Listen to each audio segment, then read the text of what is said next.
Hi everybody, and welcome to Josiah is Right. Yes, welcome to Josiah is Right. And we brought our toys in. I named this one Il, this one's Mirabelle. They're both my Illies. This one's Elephant. That's her That's Premi's puppet. So that's a puppet from Daiso, and those are Illy dolls that Penny got From both Target. both from Target, yes. Yeah, this one was from Mim. That was from Mim. Mim is grandma. But what are we going to talk about today? Not Illy dolls or puppets. ExoSquad. ExoSquad. We're going to talk about our newest acquisitions in our ever-growing ExoSquad collection, right? I'll be right back. I'm going to put these down because they're heavy. So we're going to look first at Wolf Bronski. And so we're going to do a quick... This is getting hot. It's getting hot. It's a hand puppet. You should take it off. So we're going to do a quick character profile of Wolf Bronski.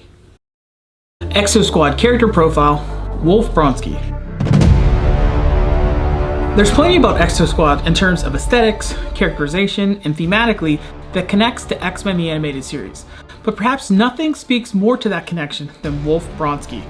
Very much the Wolverine of the group. The gruff loner with an affinity for the younger, more vulnerable members of the team. And a soft underbelly, which in this instance is literal, as he's also a bit plump, making him a much more relatable character than our pal Logan. He was voiced by Michael Donovan, who also voiced Sabretooth in X-Men Evolution. Sorry, not that Sabretooth. That would be too perfect. He's also the voice of King Randor, so Bronski is He-Man's dad. Perhaps a better character parallel would be the Thing from the Fantastic Four.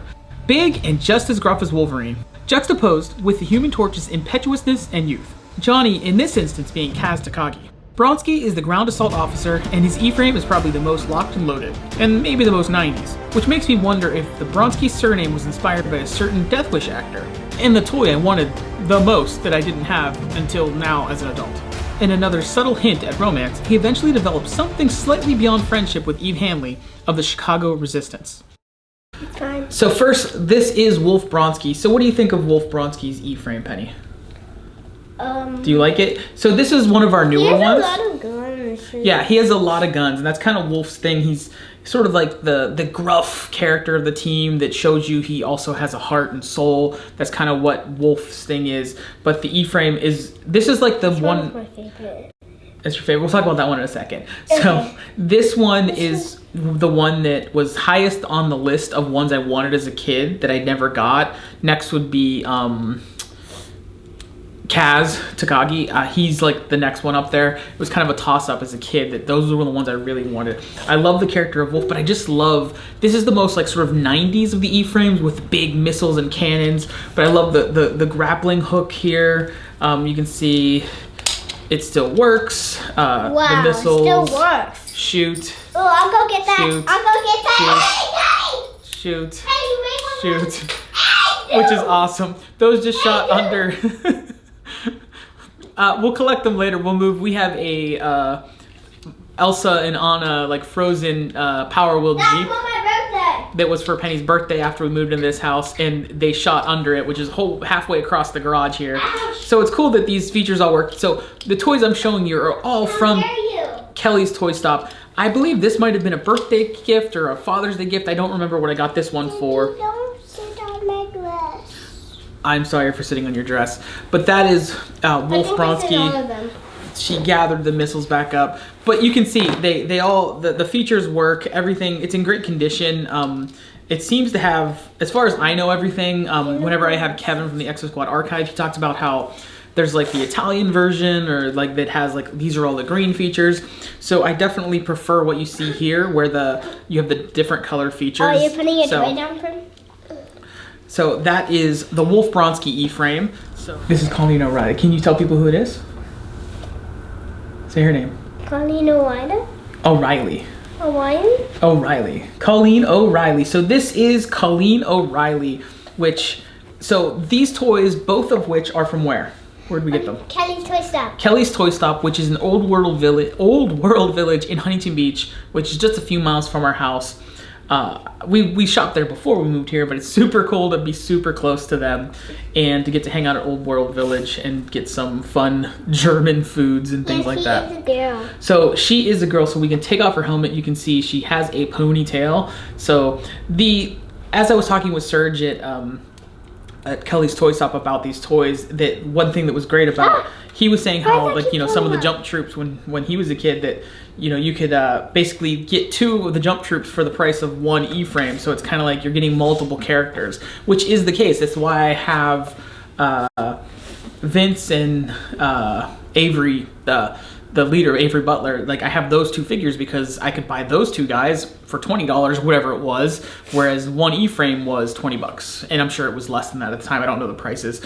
But Colleen O'Reilly is great. I think it's amazing. You have her helmet, which is like the E-frame helmet or the jump troop helmet. I know, it looks like she's not a girl with that helmet. Yeah, too. but what's cool, right, Penny? She has a ponytail on the back. It has a ponytail on the back, so the helmet's designed so that she can still, it's great toy design where she can still have her full helmet and then the ponytail can stick out. So it's accurate to the character on the show, right? So it doesn't cover her ponytail. Yeah, so you can see she seems to be mostly complete.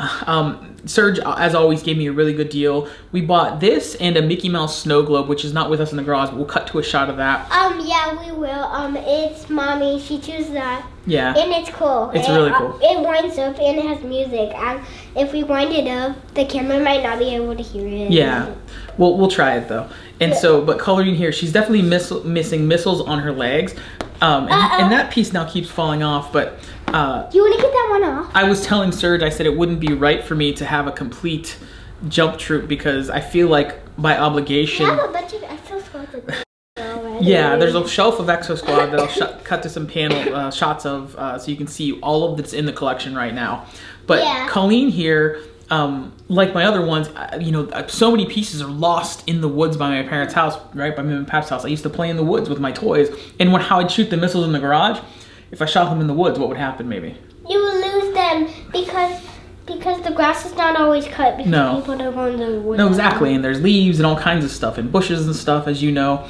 But Colleen is, I think, one of the coolest design jump troops. The way the wings are here and these wings here, there's multiple bits of movement. Remember I used to play with the ExoSquad? Yeah. And so I didn't know what ExoSquad was. Yeah, so let's take a quick look at a character profile of Colleen O'Reilly. ExoSquad character profile, Colleen O'Reilly. Colleen O'Reilly is a jump troop, specifically the 2nd Lieutenant of Charlie 5 Squadron. As I mentioned in my previous character profiles, the jump troops seem to be very directly drawn from a combination of Vietnam War era Marines, as these guys are, and the Marines of Starship Troopers.